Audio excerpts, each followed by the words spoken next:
So I thought I should do a quick video documenting some of the goings on in and around International Men's Day in the UK, because it really has been a phenomenal success this year, and I think it's important to reflect on just how far International Men's Day and public acknowledgement of and concern for men's issues has come in such a relatively short space of time. In this year of all years, I appreciate it's hard not to be pessimistic about the future, but hopefully people will take some heart from the significant direction of travel achieved by champions of International Men's Day, even in the short 5 years that I've been actively documenting attitudes towards it. Because if I had to sum up this year's impact in one sadly all too widely used phrase, this year it really felt like celebrating International Men's Day has very much become the new normal. It feels like we've reached a stage where people in the legacy media have almost completely moved beyond articles that ask questions like, what is International Men's Day? Or do we really need a day for men? Or worse still, answers them with assertions like, every day is International Men's Day, or we need International Men's Day as much as White History Month.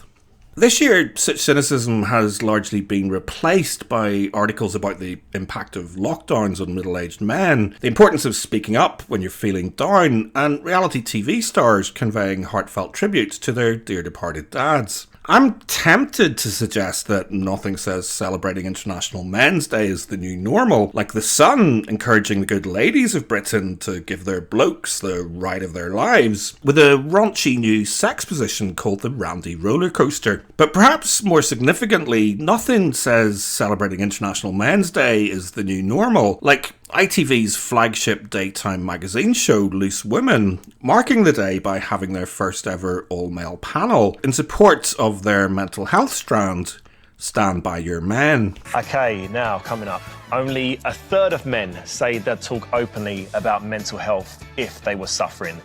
We want to change those numbers. The four of us will be opening up for the first time about our struggles, how we've helped loved ones and the grief we've experienced. Also, today, men are still more likely than women to strike up a conversation when it comes to dating. So, is it time to rewrite the dating rulebook? And should proposals be a thing of the past? Plus, with the male grooming market booming, we're going to be lifting the lid on our beauty secrets, revealing how we've blossomed from these handsome lads. Oh, wow, look at those.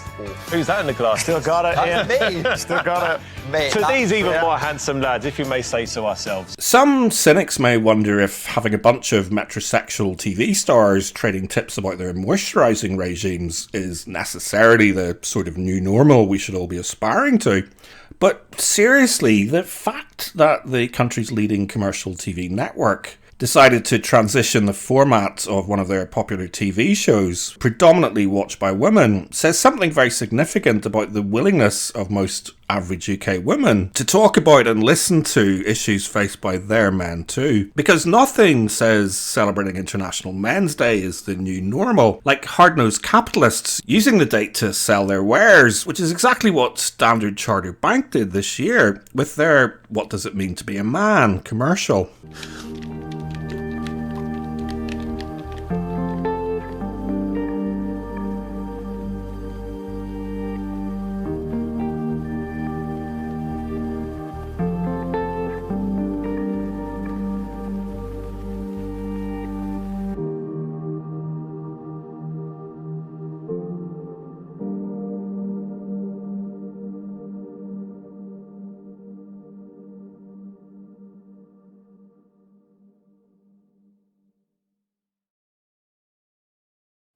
Indeed, incredibly, even Coca-Cola's recently released reminder about what soft drink you should be serving this Christmas is essentially a celebration of male sacrifice and the bond a father has with his children, even when he's providing for them far away from home. The hard-nosed cynics amongst us may also wonder if all this trending virtue signalling about men needing to talk about their feelings might to some extent help to propagate the stereotype that, even when given half a chance, most men simply won't or can't talk to someone about how they feel. And while obviously I would have some sympathy for that perspective, I firmly believe that if we keep repeating the mantra that we need to listen to men, then inevitably more and more men and women will actively start listening. And those conversations will increasingly move beyond the comparatively safe, touchy-feely territory of discussions about physical or mental health. Which is exactly what happened on Channel 4's equivalent to Loose Women, Steph's Packed Lunch, which on the day itself covered predictable enough ground, but then returned to the conversation the following day. And nothing says celebrating International Men's Day is the new normal, like the now annual parliamentary debate sparking a public conversation about whether or not the time has come to appoint a minister for men. Well, Jimmy, what do you think about this then? Do you think we need a men's minister? I mean, it would help. I, for one, certainly think it very much has. And incredibly, since last week, I genuinely believe that by this time next year, there's a very real possibility of convincing the current government to fully implement the 3 policy measures that would effectively establish a minister responsible for addressing male inequalities within the existing infrastructure of the government's Equalities Office. Indeed, I'd go as far as saying that, judging by her performance in Parliament last week, the current Equalities Minister, Kemi Badenoch, is to all extent and purposes already starting to fulfil that role. International Men's Day is an opportunity to celebrate men and boys in all their diversity and to shine a spotlight on the issues which affect men, from shared parenting to health and well-being.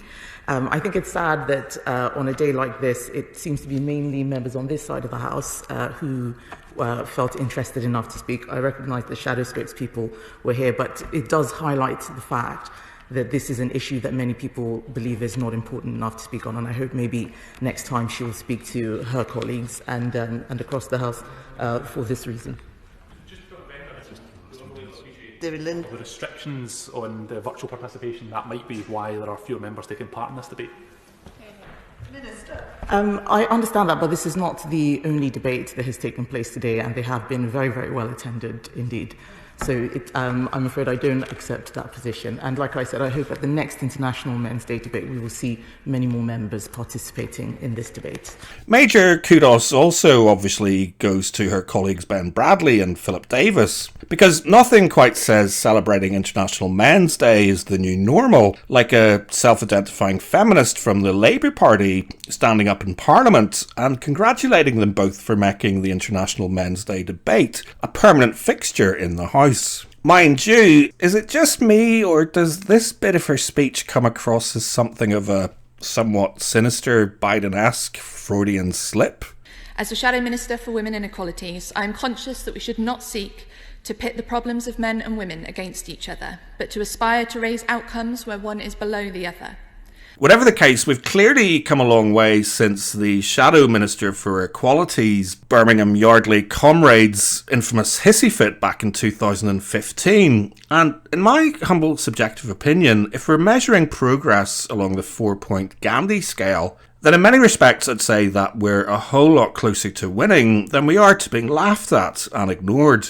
We know this because not only has International Men's Day been trending highly on Twitter for the most part of a decade, and while this reality still triggers plenty of fourth wave keyboard warriors, most network feminists appear to have accepted that the day is here to stay, and consequently over the last couple of years have retreated to the position of now unashamedly attempting to assimilate or culturally appropriate International Men's Day to promote their own toxic tinged messages about men and boys. And of course, it's also significant to highlight just how divisive and out of touch some of those messages sometimes are. Take UN Women's hilarious tweet, which was widely mocked across the day, perhaps most perfectly by African women's advocate Obianya Ikocha, who observed that it read like someone trying to wish you a happy birthday, only to end up making it all about themselves and the fact that they expect you to prop them up. More seriously and quite disgracefully, we also witnessed this tweet from the incredibly poorly named Respect UK, who observed International Men's Day by inviting men who want to stop using violence towards a partner to reach out and access their services. Presumably, Respect would say that such a message is entirely appropriate, given that they are, after all, widely recognised as the main UK organisation working with perpetrators of domestic violence. But I would suggest that there would be absolute outrage if they dared offer women a similar opportunity on March the 8th. And furthermore, it struck many as highly significant that they failed to, at the very least, also communicate an invitation to male victims who might wish to avail of the publicly funded men's helpline service they're also paid to run. I recently took a closer look at Respect's approach to delivering that service in my contribution to the 2020 International Conference on Men's Issues, which was a documentary called What Happens When Someone Calls the National Domestic Abuse Helpline.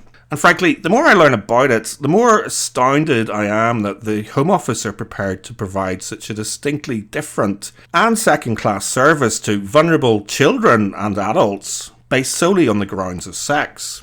Especially because, as I will never tire of saying, direct sex discrimination has been illegal in this country since the 1970s. Despite all the love for boys and men that we did witness last Thursday, there are, of course, still plenty of haters around if you look for them, which is why I want to give a special big shout out to Daniel DeVito David, who for the second year running maintained a thankless tradition that I started back in 2015 by aping the habits of one of Men's Day's most prominent haters, by patiently, politely and pedantically contacting every wazzock on Twitter who felt the need to spend International Men's Day incorrectly asserting the possibility that every day is International Men's Day, when in reality, it's only November the 19th. Speaking of wazzocks, I'd suggest that perhaps nothing says celebrating International Men's Day is the new normal, quite like the patron saint of incels, famous feminist comedian and father of two, Richard Herring, finally embracing the moment and encouraging people to celebrate the day by tweeting him tributes to the men in their lives. All for the primary purpose of promoting a book about his problem with men that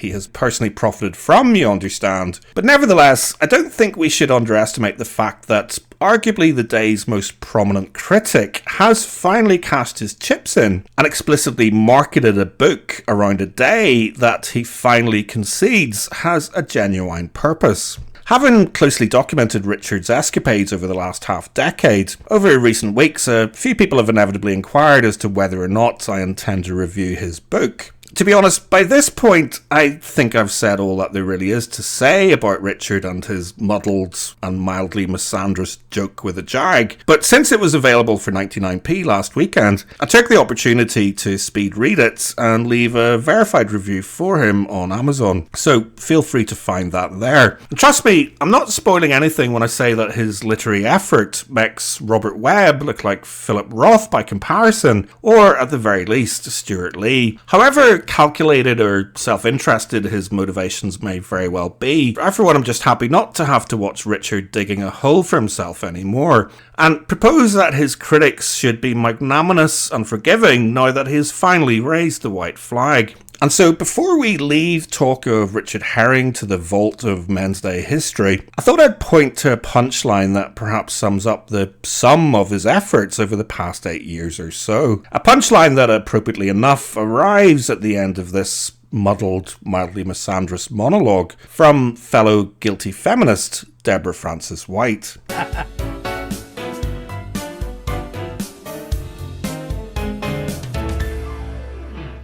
Will you please welcome to the microphone the amazing Deborah Frances-White? Woo! Woo! Okay. Men.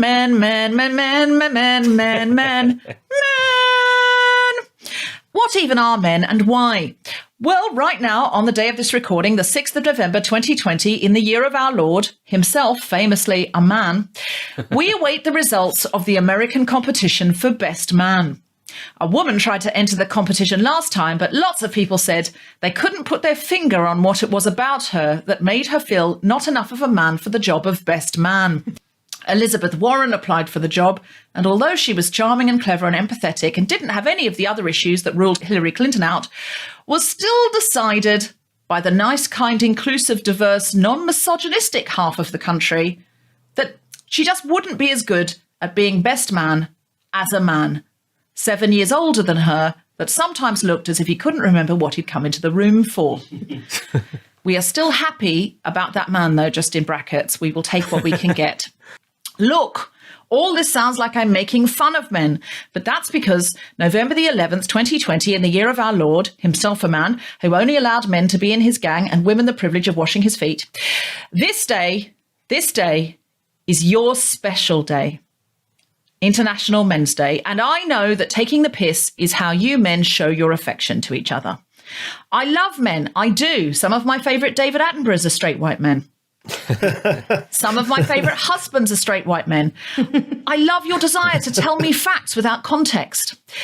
I love your desire to watch other men run at each other with a ball for money, and your belief that somehow you win when they do, even though you definitely don't, no matter what colour scarf you're wearing at the time. I love that you don't pick your football team based on which scarf colour goes best with your eyes. I love that you think you have to be brave to impress other men as much as women, and that you keep your tears inside you like a camel hoarding them in case you get dehydrated. And to you, I say, it's your day. So if you want to let some of those tears out and admit that you're sad and that sometimes life is spectacularly disappointing and that no one rigged it, you're just not the most popular best man anymore, then let it go. Let it go. Because not every feeling you're feeling is really anger. Some of the feelings are embarrassment and regret and sadness and self-loathing. You can let some of those feelings out other ways, like tears and talking. And if you do, it might be a relief for you and everyone. Men! Thank you very much. Very good. But after all my hard work of doing this year in, year out, you still said the International Men's Day was November the 11th in that, and it's November the 19th. Oh, shit. Deborah. Did I? Oh, God. Yeah. I better do that again. Why have I wasted my time? Why, indeed. Anyway, despite its detractors, International Men's Day is clearly going from strength to strength. And nothing says celebrating International Men's Day is the new normal, quite like the Men and Boys Coalition marking the day with their inaugural National Men and Boys Awards. Shortlisting helped to highlight the efforts of a range of individuals and initiatives working hard to help boys and men around the UK. And winners included Survivors Manchester, who won Project of the Year, Dr. Elizabeth Bates for her research raising public awareness and understanding about male victims of domestic abuse, UK Men's Sheds, who won the special 2020 Crisis Awards, Music Football Fatherhoods, who won the award for diversity and inclusion, and Professor of Criminal Justice Philip Rummy, who received the Lifetime Achievement Award. So congratulations to all involved. And by the way, one of my contributions to the day was a short video encouraging subscribers to write to their MP, asking them to support the Men and Boys Coalition's 10 priority policy actions. So don't forget to check that out if you haven't already, and also watch this space for further action on that issue. In the meantime, if you're looking for more evidence that celebrating International Men's Day is the new normal, you need to go no further than the UK Men's Day websites to consider the wealth and diversity of events occurring up and down the country, with hundreds of charities, public services and businesses taking part. One thing the organisers particularly highlighted in their summary was Boris Johnson's tweet and statement of support on the day. I appreciate we can sometimes over-egg the significance of virtue signalling on Twitter, but I agree that this sort of high-profile messaging is important and to be celebrated. Mark Brooks, the National Ambassador for International Men's Day, wrote an excellent article this year highlighting the reality that the success of International Men's Day is a prime example of grassroots Britain in action, pointing out that there is no official establishment endorsement of International Men's Day, let alone promotion. In many ways, when it comes to the corridors of power, the day is met with indifference. Sadly, the harsh truth is that the establishment's indifference towards International Men's Day is indicative of a wider attitude towards the well-being issues that affect men and boys. I see a lack of concerted policy action when it comes to issues that affect men. Surely there must be, if we are to live in a fully inclusive society. One quite striking example of establishment indifference towards the well-being of men and boys that this channel has documented over recent months has been the approach adopted by the Women and Equalities Committee during their investigation into the unequal impact of COVID-19. So, especially given the positive messaging coming from government this year, I was inspired to do a quick and dirty audit of their Twitter habits of committee members over a 3-day period in and around International Men's Day.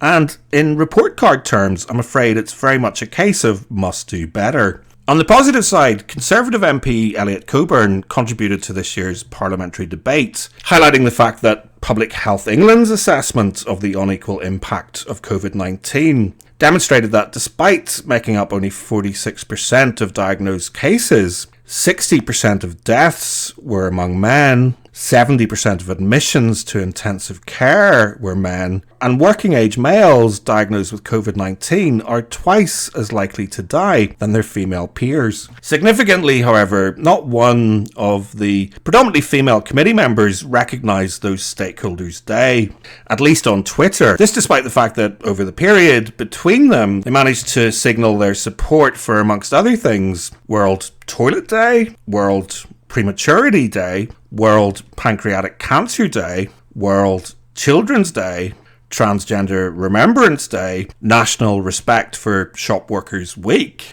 Islamophobia Awareness Week, White Ribbon Day, and of course, Equal Pay Day. So make of all that what you will. Meanwhile, the EHRC, who the committee have oversight over, also had nothing to say about the well-being of boys and men. And yet, over the same time frame, were actively messaging about issues impacting on children, LGBT students, older people, and people with disabilities, and of course, the gender pay gap. So fair play to the Men and Boys Coalition for calling them out on that. The government's Minister for Women and Equalities, Elizabeth Truss, was similarly silent, although as also Secretary of State for Trade and Industry, she could perhaps be excused for having other important things on her mind. And, in all fairness, her Equalities Office were very much on message with the brilliantly titled Minister for Women, Baroness Berridge of the Vale of Catmouse, marking the day with some thoughts on the importance of early education around mental health and well-being for boys. And as previously mentioned, the now unofficial Minister for Men played an absolute blinder in the House. So,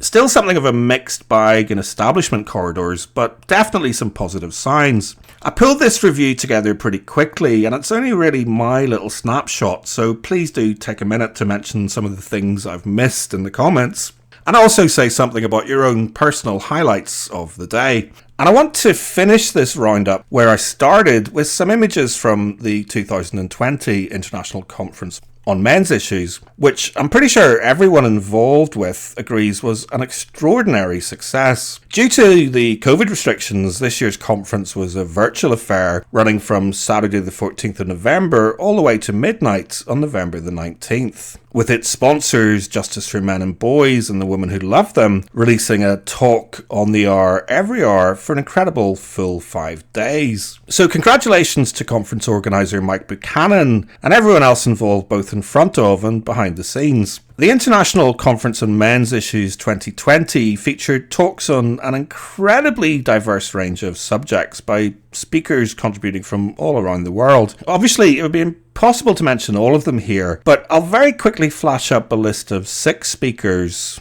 whose talks were chosen as personal highlights by some of the guests of an end of conference live stream that the Glass Blind Spot was very proud to host. I'll leave links to those talks in the show notes, along with one to the panel discussion, so that you can hear more about why panel members particularly singled them out for praise. Not every day is International Men's Day, but every day is absolutely a day where it is entirely appropriate to support a positive future for boys and men, and women and girls. So, if you've watched this far and enjoyed this roundup, why not take 2 minutes out of your day to download the template letter linked at the top of the show notes and send it to your Member of Parliament, asking them to commit to working towards real and positive change at a policy level. And if you happen to be anywhere near Edinburgh on December the 12th, why not join Split the Difference and Gender Parity UK on the next stage of Split the Difference's tour of the British Isles, calling for that positive change. Whatever your personal politics or window on the world, congratulations for coming together with your brothers and sisters and marking the day in whatever way you saw most fit. And yes, that even includes you, Richard Herring. And I'm going to leave you with my personal pick for best tweet of International Men's Day 2020, featuring a song which I propose perhaps might be a perfect fit for an unofficial anthem for the day. At least that was the plan, but sadly the owners of this 16-year-old clip are extremely precious about their copyright. So I'll just leave a link to the original tweet and you can check the song out there. Can't you see it too? There's an elephant in the room.